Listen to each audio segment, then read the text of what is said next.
break down the action here.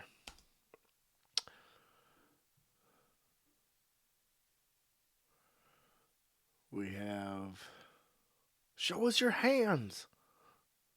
All right. Red corner in the blue striped trunks, as it always works out. And blue corner is in the blue striped trunks. Great. So far, a couple little feints. No, nothing landed, so no needle movement yet. Folks, let me just start out here. I know we're just getting started together. I personally like to move a needle, say, left. If blue corner lands something, has some effective striking, effective grappling, left.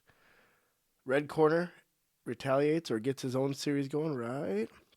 And by the end of the round, I have a pretty good indicator of who had more effective moments in that fight, in that round. Get it? So we'll play along here. Later on, I'll try to come up with a graphic, but I'm not a computer arts FX. Yeah, I don't even know what to say, so you guys know I don't do it. All right. Anyways, back to the fight. All right. We got a little kick from Red. Didn't really do anything, though. Got his opponent to back up, I guess, if you want to say something. Oh, and there was beautiful right there. That's what we're looking for. Moments like that.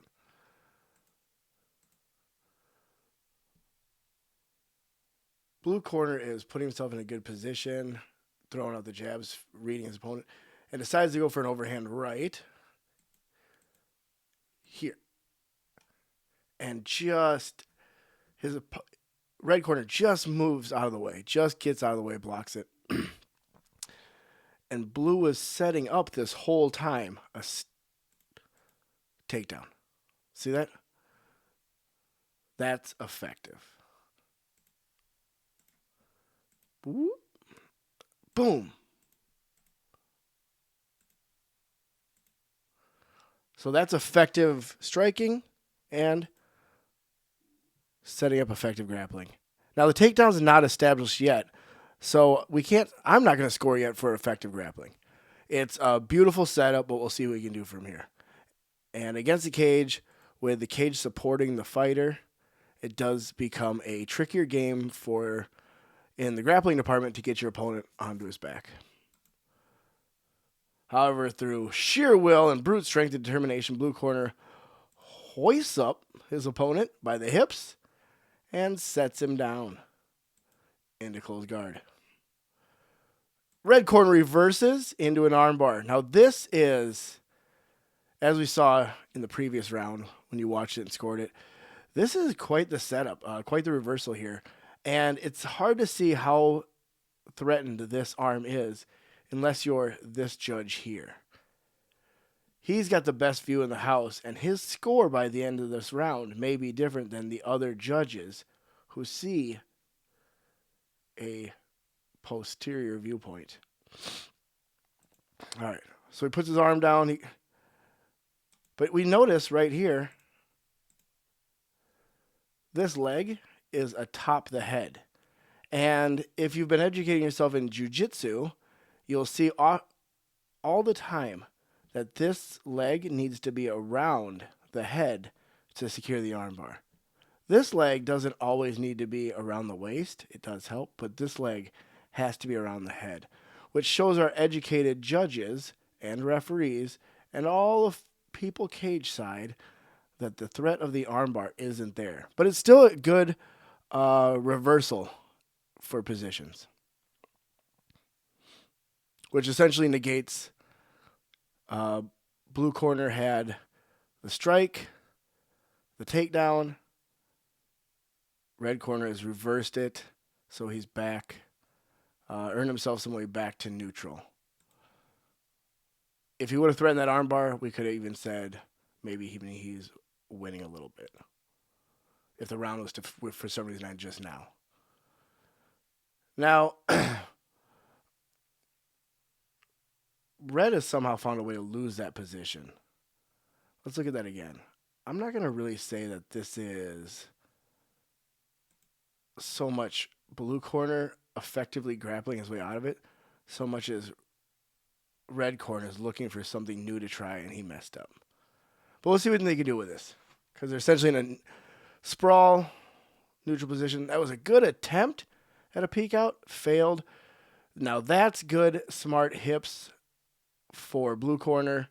He felt that peek out come, and then he kept the shoulders moving back. Lost it. That momentum of pushing those shoulders back caused him to lose his balance, but he posts and steps over to secure mount. Now that's some effective grappling.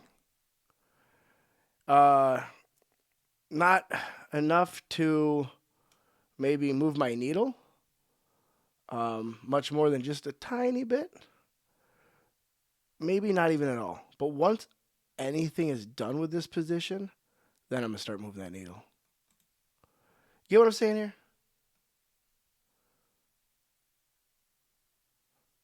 So we watch it in real time.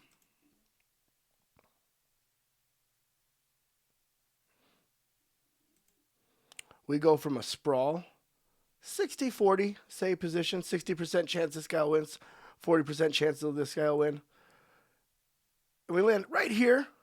We're in 50-50 territory. He sees his way out. He's just got to get his hips to follow through and make it happen. He feels what's coming. He fell for it. And now he's got to get his hips react. So whose hips react in time? So from right here, we'll play it out to show you how that he does land in a dominant position with effective grappling, but he doesn't really do a whole lot with it.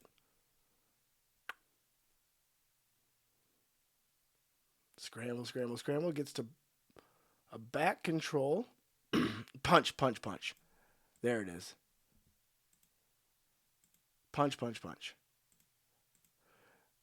Oh, don't forget to hit subscribe, like.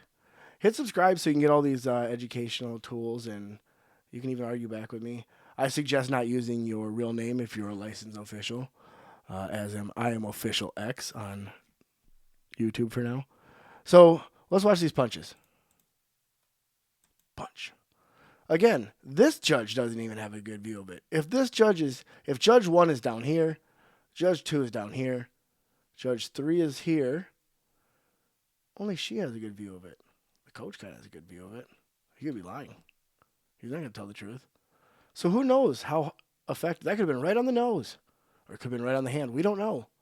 Can't score what you can't see, right?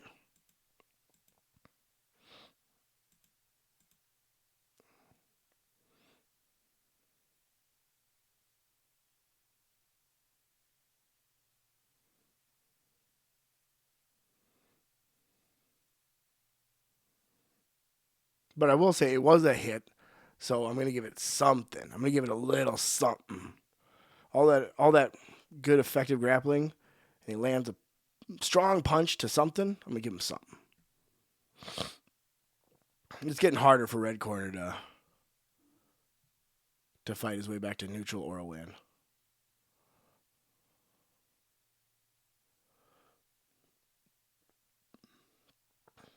Got that figure 4 body lock on the here. But he's just going to shake. Shake, shake, shake. Shake, shake, shake. Shake your opponent. Shake him off you. That's putting some pressure right there. You don't like that. We'll readjust. Slide to the side. Pulling him, racking him out. Maybe I'll try scrunch him. What do I do? Armbar? Armbar? No. Stack, stack, stack. Look at that. Went from shaking to stacking. Oh, smart. Right? Hey, that's legal. Knees are up. Hands are up. Go ahead and kick your opponent in the skull. I score this. He scores this for sure. This judge? I don't know. But that moved the needle. Finally, something in a fight where a lot of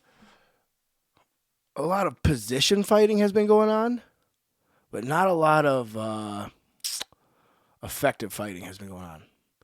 That means a lot right there. 30 seconds left. See how many again he landed.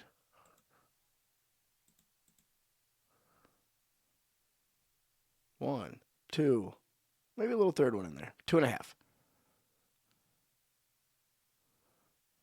All right, but he does lose the positional battle overall. Puts one hook in.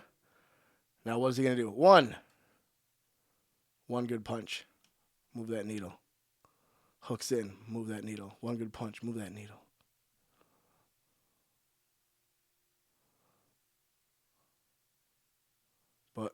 But he goes to half guard, which is a gain for him.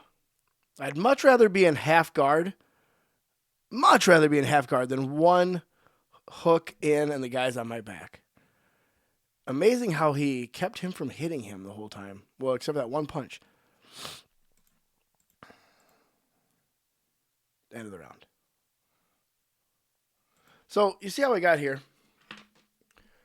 We got a solid overhand right to a takedown.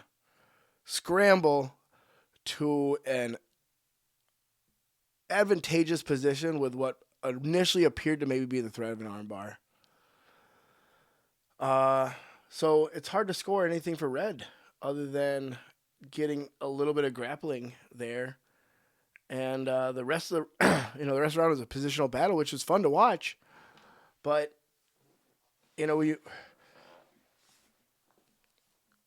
it's effective position changing. There wasn't even submission attempts. So it comes down to a couple strikes, really, in my opinion. Let me know what you think. Share your comments or email me what you think of that fight.